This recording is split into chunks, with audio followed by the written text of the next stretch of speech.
Добро утро, приятели! Хайде с нас на разходка до Орловачака. Приятели, пристигнахме и сега по пътя слизаме по пещерата. Приятели, пещерата е открита през 1941. Пещерата се намира в Дъновската равнина и е дълга около 13 000 метра.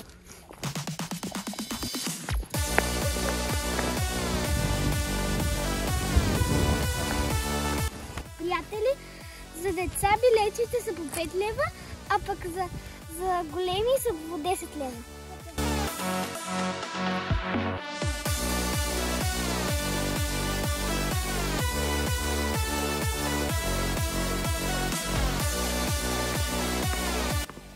Ето пристигнахме, това е входа надолу.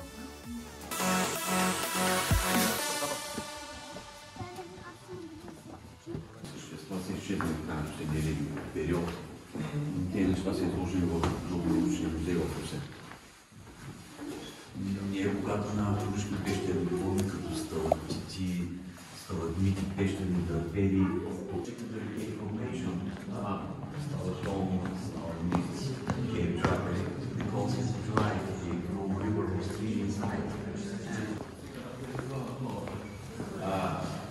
Сега, легендата е следното от малата една, че всъщност най-по-хубаво, евентуално другия по-хубав изход е в Румъния.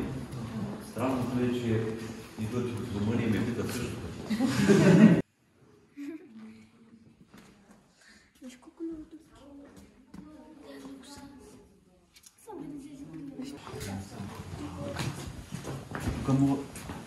Тук ще ви покажа нещо също интересно, поне тук мога да го демонстрирам. Тази скала, която ви показвам, не изглежда нищо по-необичайно от останалите, които виждате навсякъде. Ето, това ти солиден е воровика тук, но тук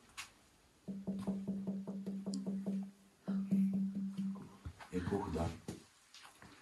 На много места ги има такива, но единственият вариант е само по звука. Може да разберете.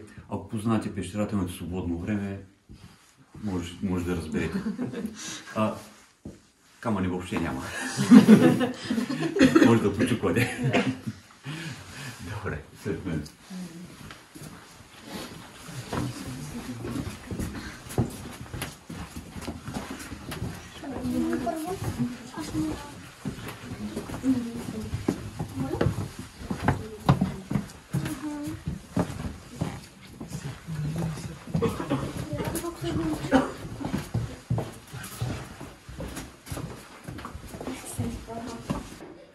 Заслужава си!